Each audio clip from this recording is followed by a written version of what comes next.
monde, j'espère que vous allez bien. On se retrouve pour une nouvelle vidéo. Cette fois-ci, je vais vous donner mes petits conseils pour une bonne alimentation, une bonne diversification alimentaire avec bébé. Le premier conseil que je pourrais vous donner, c'est d'attendre le bon moment pour commencer la diversification alimentaire.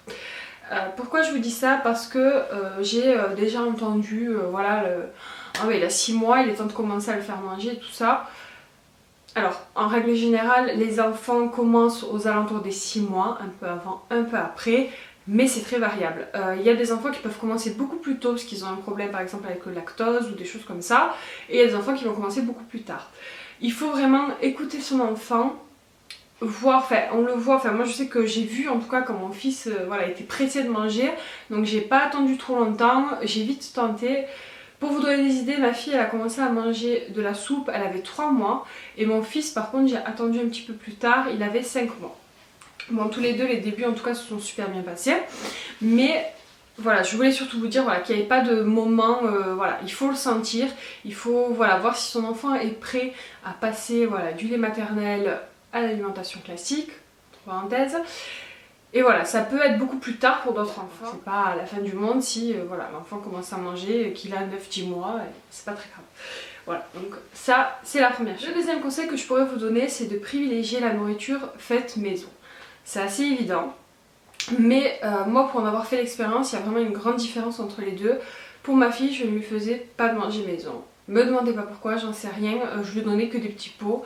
Peut-être parce que j'avais pas envie de me prendre la tête, que j'avais pas... En plus j'avais le temps parce qu'à ce moment-là je travaillais même pas, c'est ça le pire, mais bon bref. Je sais qu'après certaines personnes n'ont pas le temps, n'ont pas l'envie ou ne savent pas, ou x, y raison. Mais au maximum essayez de le faire, c'est très simple, vous prenez un cuiseur bébé, là vous faites cuire, vous mixez, enfin voilà, il n'y a pas besoin d'être une grande cuisinière pour faire manger à son bébé franchement. Et ça n'a rien à voir.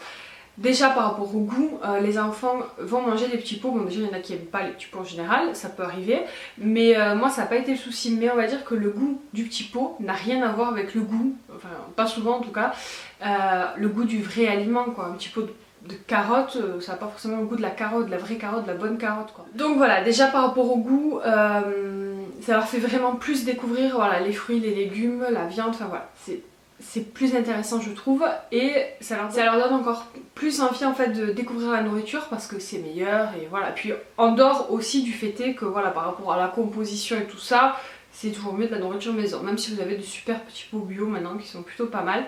Mais bon, pour vous expliquer un petit peu, moi Aaron actuellement il a plus d'1 an, il a 14 mois, à peu près 14 mois, et voilà, il mange du manger maison, mais il mange aussi de temps en temps des petits pots, ça peut arriver, après c'est plus rare que du manger maison, mais ça peut arriver. Le troisième conseil que je pourrais vous donner, c'est d'aller petit à petit. Il y a vraiment tout un processus qui se fait plutôt naturellement, on va dire, si, voilà, si on se laisse un peu entraîner et qu'on tente les choses, voilà, ça va se faire petit à petit, mais il faut vraiment pas brusquer son enfant pour manger, pour découvrir tel aliment, enfin voilà, il faut vraiment y aller étape par étape. Ce qui est normal, il faut s'adapter en fonction de l'âge, en fonction des besoins des enfants. Il y a des aliments qu'on ne peut pas leur donner à tel nombre de mois et d'autres qu'on peut leur donner. Enfin voilà, vous aurez compris un petit peu le principe. Après, ne vous fiez pas toujours par rapport à l'âge aussi de vos enfants. C'est un peu en contradiction ce que je viens de dire, mais ce que je veux dire c'est que parfois, voilà, pour ceux qui leur donnent des petits pots par exemple, il y a des petits pots, je sais pas, à partir de 9 mois.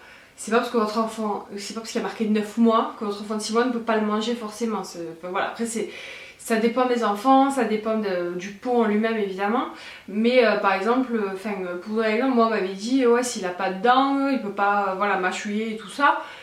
Moi Aaron il avait 1 ou 2 dents, il commençait déjà à mâchouiller les trucs quoi, et là maintenant il en a que 6 et il mange absolument tout. Il a accident, hein, il en a 2 en bas et 4 en haut. Ben, il se débrouille pour manger, hein. Il mange quasiment tout et quasiment on va dire tout ce que je mange je lui donne et j'ai pas besoin de lui écraser ou quoi que ce soit quoi. Voilà. Le quatrième conseil que je peux vous donner et que moi j'aurais beaucoup aimé avoir quand j'ai eu ma fille, c'est ne pas avoir peur des morceaux. Pourquoi je vous dis ça? Parce que moi j'ai été traumatisée par ça, enfin traumatisée. J'avais très peur de donner des morceaux à ma fille, donc voilà pour la plus grande qui a aujourd'hui 6 ans. Quand ça a été le moment on va dire où on arrive, parce qu'elle mangeait que des petits pots comme je vous disais, quand on arrive au petit pot de 1 an, il commence à y avoir des morceaux. Et alors là j'avais peur, et je pense que ma fille aussi le sentait, parce que voilà, ça s'est très mal passé. Elle avait beaucoup de mal à manger les morceaux, elle les recrachait, elle s'étouffait un petit peu, donc quand j'ai vu qu'elle s'étouffait un petit peu, j'avais la phobie qu'elle s'étouffe en fait clairement. Et alors je sais pas si elle le ressentait ou si elle était simplement pas prête à mâcher et tout ça, je sais pas, c'est peut-être un peu des deux.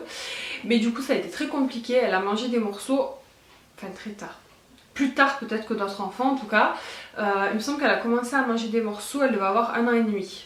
À manger des morceaux. Et elle mangeait pas encore comme nous quoi. Elle mangeait pas encore comme Aaron mange aujourd'hui alors qu'il a tout juste 1 an quoi. Donc c'est pour vous dire que ça a pris beaucoup de temps parce que moi j'avais très peur. Je pense que c'est moi qui avais très peur. Et du coup quand j'ai commencé à lui donner, elle devait le ressentir et ça se passait mal. Et quand j'ai vu que ça se passait mal, j'ai dit c'est bon, je cherche pas à comprendre, je mets de côté et puis c'est pas grave, elle mangera que des petits purées pendant X temps. Et du coup j'ai pas retenté régulièrement de lui en redonner, j'ai mis de côté. Puis quand je me suis dit qu'elle était commencée à être grande, je me suis dit bon je vais redonner. Et là ça s'est bien passé. Mais voilà, ça a pris quand même un certain temps, plus que ce qui aurait dû on va dire. Donc voilà, ne stressez pas. Le conseil par rapport aux morceaux pour que, on va dire, ils apprennent à mieux mâcher les morceaux. Moi très tôt, Aaron, je crois qu'il avait 6-7 mois, je lui donnais des trucs à mâchouiller, du pain, des carottes, des pommes, enfin voilà, tout ce qui me tombait sur la main et voilà, qui pouvait gratter un peu avec ses dents. Je lui donnais et franchement il adorait. Il adorait, puis en même temps ça lui apprenait à prendre des petits morceaux, à les mâchouiller. Je vous dis pas que des fois ça n'arrive pas, qu'ils me prennent un bout trop gros et qu'ils commencent à s'étouffer.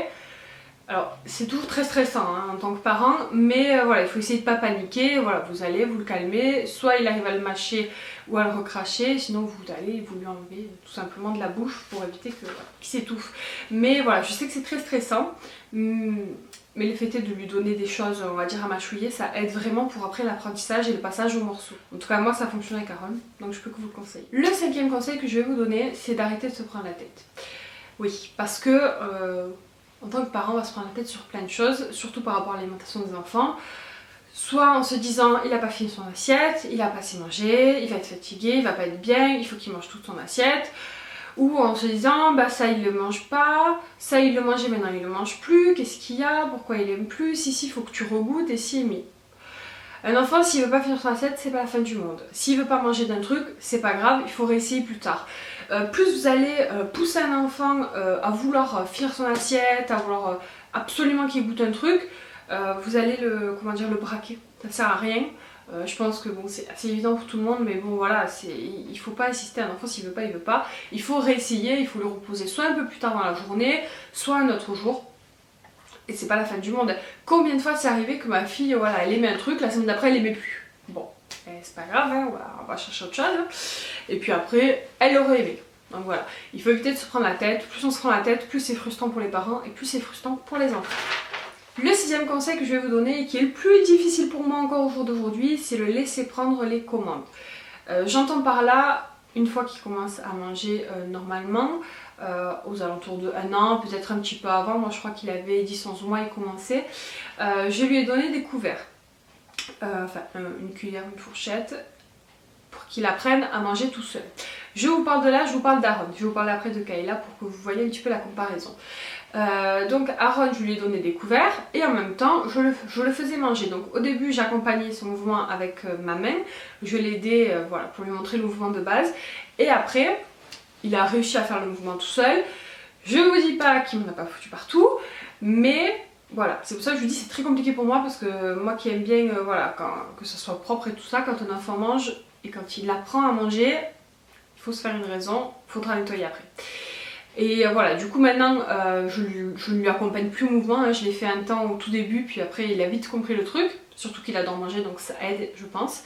Et voilà, du coup maintenant il mange tout seul et en même temps moi je lui donne quand je vois qu'il met trop de temps avec une autre cuillère, voilà, ça permet d'activer un peu le moment du repas quand c'est un peu trop lent. Mais après, voilà, ça dépend des enfants, il y en a qui vont manger très vite et il y en a qui vont être très longs. Donc voilà, il faut être patient évidemment, il faut pas s'énerver. Pour vous raconter un petit peu l'histoire de Kayla par rapport justement au moment de la laisser manger, de la laisser prendre des commandes, je n'ai pas fait, je ne savais pas, c'était ma première enfant, je savais pas trop comment on faisait, enfin, en tout cas j'avais personne qui m'avait conseillé à ce niveau-là.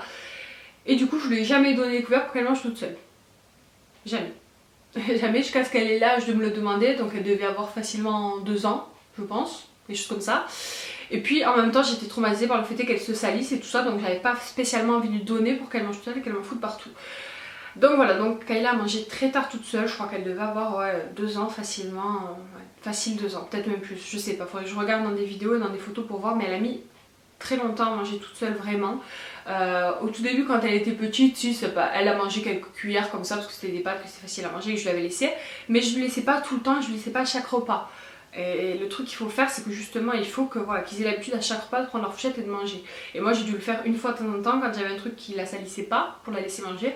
Et au final, c'est pas qu'elle a jamais appris, elle a mis beaucoup de temps à manger toute seule.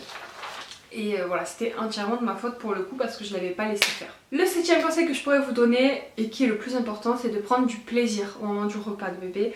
C'est un moment de partage, c'est un moment qui est censé être de bonheur, de bien-être pour tous les deux. C'est un moment que vous devez partager. Soit vous mangez en même temps que lui, s'il mange tout seul, et là c'est plutôt sympa. Soit vous l'aidez et puis vous mangez après, ça c'est pas très grave. Mais l'important c'est que ça ne soit pas un moment de stress, que voilà, vous arriviez au moment du repas sans vous dire oh il va tout salir, il va en foutre partout, il va pas vouloir manger. Non, vous arrivez, vous lui donnez, ou vous le laissez manger tout seul, selon l'âge qu'il a. Mais voilà, s'il veut pas manger c'est pas grave, s'il en fout partout, c'est pas grave. Je sais c'est très dur, je vous dis ça, mais alors moi j'ai beaucoup de mal à suivre ce conseil là. Mais voilà, je m'améliore, je suis sur la bonne voie. Mais c'est vrai que voilà, il faut essayer de le prendre avec légèreté et pas se faire une montagne justement de l'alimentation de bébé. Il faut vous dire que petit à petit, ça va se faire, qu'à tout problème il y a une solution. Et voilà, il ne faut pas se figer quand je vous dis si un enfant n'aime pas, ben, c'est pas grave, il mangera après. S'il met un peu plus de temps à manger des morceaux que d'autres enfants, ben, c'est pas grave non plus.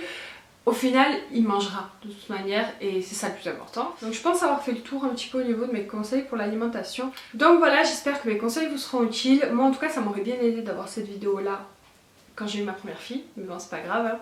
On apprend de ses erreurs. Évidemment, je ne vous l'ai pas dit dans la vidéo, mais je vous conseille de diversifier au maximum l'alimentation de vos enfants, de leur donner un maximum de fruits, de légumes, de viande, de poissons, enfin, de tout, pour qu'ils connaissent un maximum de goût, ce qui est normal et ce qui est logique. Et voilà, plus on leur donne, plus ils vont aimer. Je vous l'ai pas dit parce que voilà, pour moi c'est un peu une évidence. Donc voilà, j'espère que cette vidéo vous a plu. N'hésitez pas à me dire vous en commentaire si vous avez des astuces ou des conseils pour l'alimentation de bébé. Et comme d'habitude, pensez à liker, partager la vidéo et à vous abonner si vous avez envie de me suivre. Moi je vous fais des bisous et je vous dis à bientôt. Ciao.